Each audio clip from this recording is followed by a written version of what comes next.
bella moom dañen mi o ko ɗum dañaton nano production donc on a Ndiaga Mbaye daf doon wax ci wolof mu ne lu dagg morom ma lay seet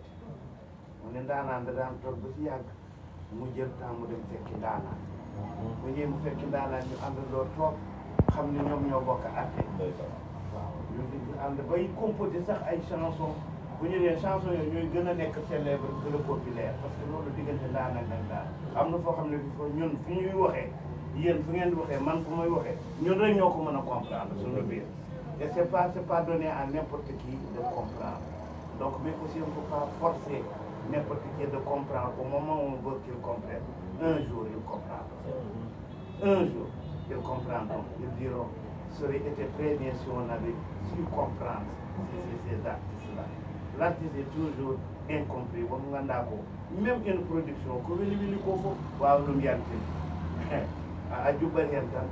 mbaɗa hen hunde jaltina hen hunde kono ko jiɗɗa haalde ko jiyata ko et que tout le monde même tes parents ton papa ta maman tes frères et tes sœurs ne peuvent pas voir ça parce que quand tu voyages vers le ciel tu ne peux que voyager dans ta pensée dans ton cœur et consort en tout cas Allah jaram ko Allah ayni on ko reeni on dandi on suuri on ha rokki on kadi fartangi yedde wawde artude ɗo ene ɗo jeeya ɗo anani ɗo jeeya ɗon koye law votre base et rien n'est perdu yo Allah fewnu gueɗe fof ha waɗoɓe décidé e onon waɗoɓe ɓe e heɗotoɓe ɓe e duusoɓe ɓe fof yo jaa ha kawrita e dow jaam rokkon fartene mbawno wadde wonɓe waɓe moɗon kadi mbawa wadde Allah waɗane ɗum tan waɗi ko yimɓe jaloto amin min beltini no fewi je suis très content du fait ko mbaɗno déplacé pour venir masadi et dire à la jeunesse africaine que comme je l'ai dit au FESPACO, c'est une jeunesse qui n'a pas le droit de baisser, de courber la tête, de baisser, de courber l'échine. C'est une jeunesse qui doit relever sa tête. On ne peut pas être enfant du continent dont on dit que c'est le continent du futur. Moi, je dis que c'est le présent. Un continent qui s'appelle l'Afrique, un continent qui est riche de son sous-sol, riche sur le sol, mais aussi riche de sa jeunesse. Parce qu'il n'y a pas un continent qui est aussi riche de jeunesse comme le continent de l'Afrique. Et ça, c'est une richesse, une véritable richesse. Parce que c'est ce que tout le monde entier cherche. C'est une opportunité commerciale du futur que tout le monde veut avoir dans ses mains. Donc ça veut dire on souka à que toi tu dois être fier et relever la tête et croire en toi. Il faut croire en toi et regarder toi devant toi. Oto bonnu, oto bonit, oro tardin horema, oro tardin hoddibe ma, oro tardin leydi ma, mais sois fier d'être africain jara hier. Ça c'est le plus important. Allah jara, on jara. Je voulais juste clôturer avec cette clé qu'on va offrir à ton représentant de Nanka en Mauritanie. Ouais. Mais Halama Guédel, moi pour ceux qui me connaissent, je suis à peu près comme toi, je ne mâche pas mes mots. Mais Aliou Sarr, Odo, wattema ko hakkille kono ko min haalat leydi ndi fof ne heeɗi kam ko min haalat ɓeydo wattudema ko hakkille parce que c'est quelqu'un de très sincère, c'est quelqu'un de très sérieux et koko neɗɗo haydara heewani e guite makko. Quand le groupe est arrivé, il a accueilli le groupe, c'est dans sa voiture qu'on est monté. On me wawno wiide que sur certains positionnements politiques, il n'a pas le droit de le faire, mais on ƴewani ɗum o ƴeewi ko leydi ndi o ƴeewi ko avenir o et quand on a arrêté Mar à l'aéroport, il était à l'intérieur et il a fait valoir ses droits de mère, la famille. Et nous, c'est notre frère, on a grandi ensemble, on se connaît très bien. Et c'est quelqu'un que nous portons, c'est quelqu'un que nous aimons. Lui aussi, on lui offre au même titre que toi une clé du groupe Diamanteki. Aliou Sarr, Allah sellin doole. Normalement, rien que le Diamanteki, ça c'est qui me Diamanteki. Merci beaucoup.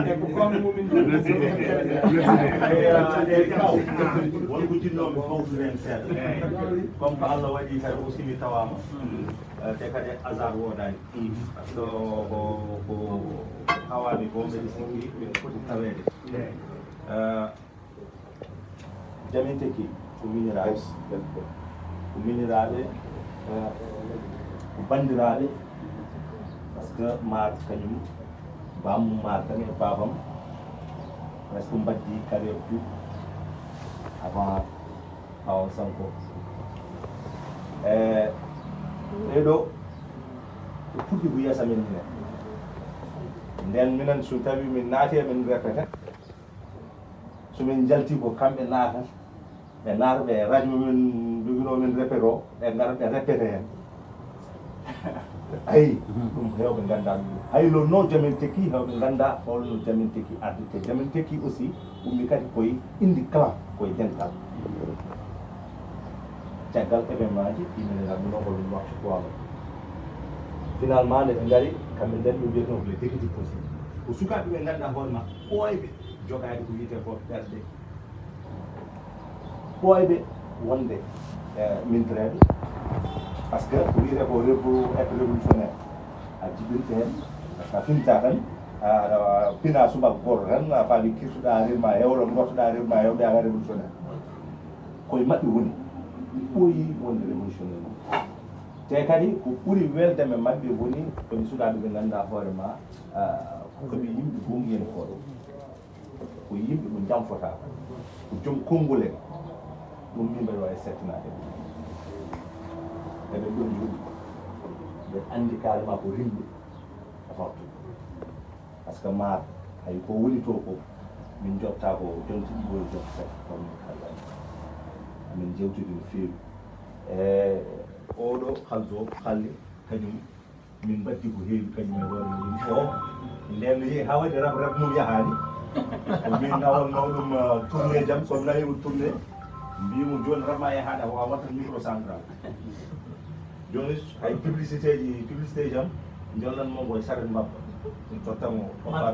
magam o parleur uji jumaɗi par ce que nden on mbawano yoɓde fuccu non ko gurel ngel faati saret mbabba non par ene ko magam ancien oto wawa nadde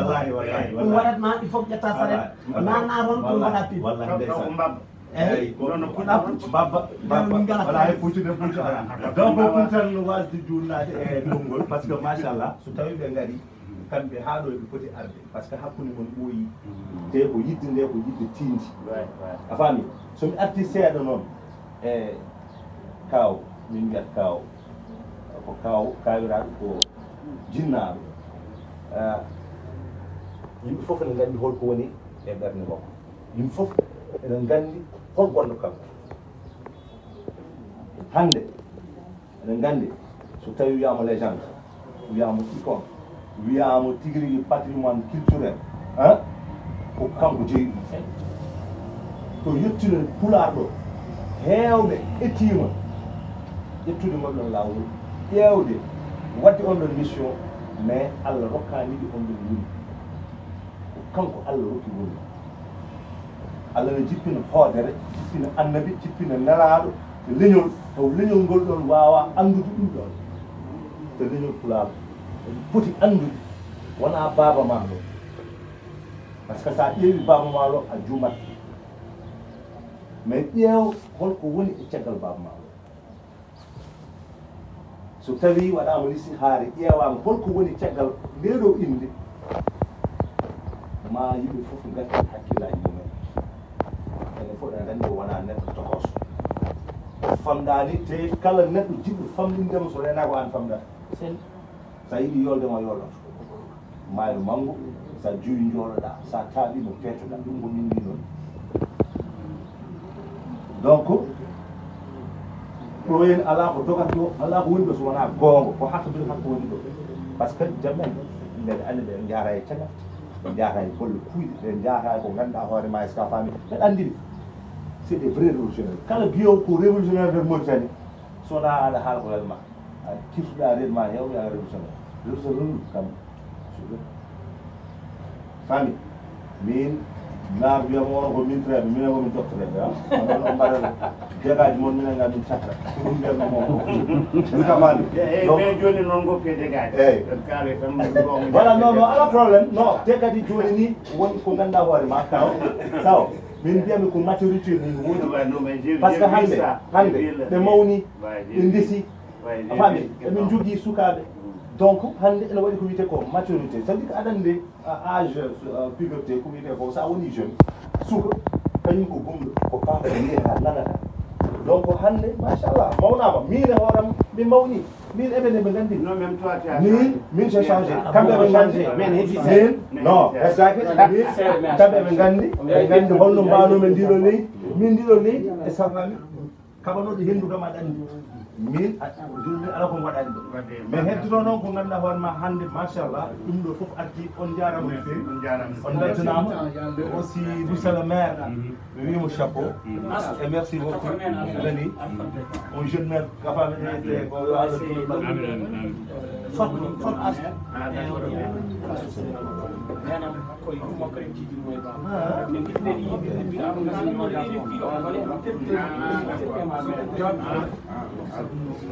après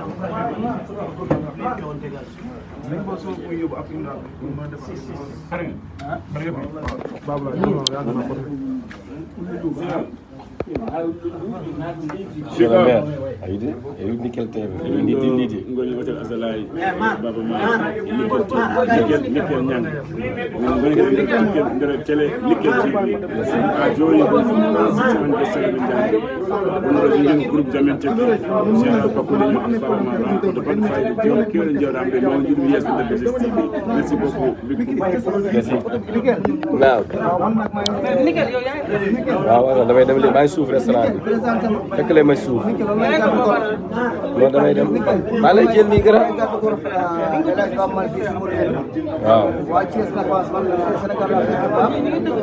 Thiès na wax Lamana Dia fi mu tam se jàpp leen de quoi jeex na man maa ngi suuf da ngeen bëgg ma defal maa ngi suuf fekkee suuf xam nga dafa benn affaire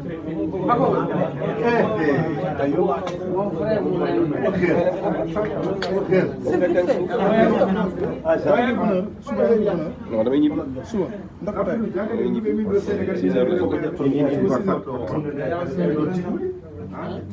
image ngeen léegi mën nañu tey suuf restaurant bi. dem suuf def ko.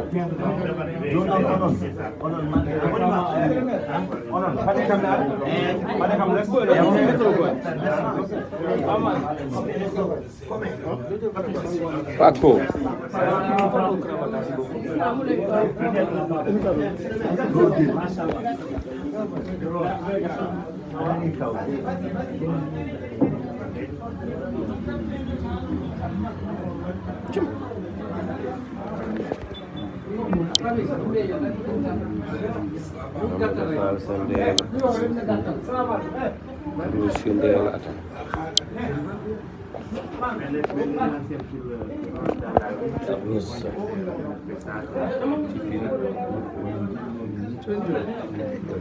Hein?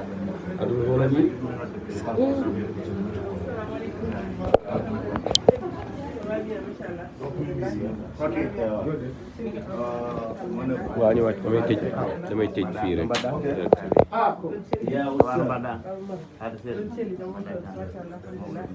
Samba Kumba Jaw.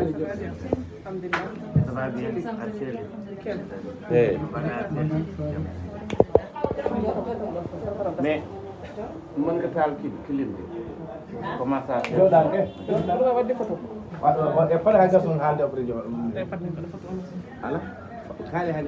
Alaji Ba. Nickel ça va Alhamdulillah, ala ziyaare.